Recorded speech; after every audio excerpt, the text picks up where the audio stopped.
ইবনে সিনা ছিলেন একজন super talented কিশোর।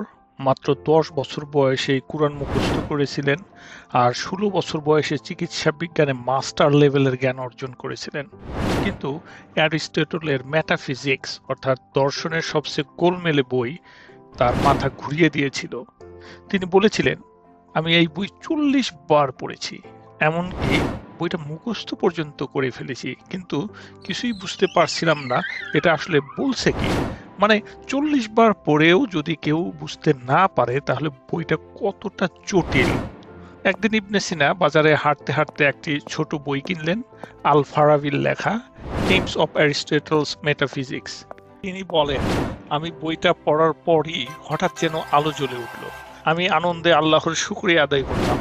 কল্পনা করতে পারো, একটা ছোট্ট বই এতটা সাহায্য করলো যে ইবনে সিনা মসজিদে গিয়ে দান করেছিলেন খুশিতে।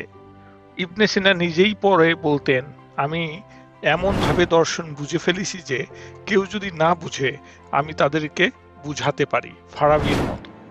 সো অ্যারিস্টটল জটিল হলেও ফারাবি ছিলেন তার এক্সপ্লেইনার ইন চিফ, আর ইবনে সিনা ছিলেন তাদের দুজনের হাইব্রিড ভার্সন, জিনিয়াস লেভেল।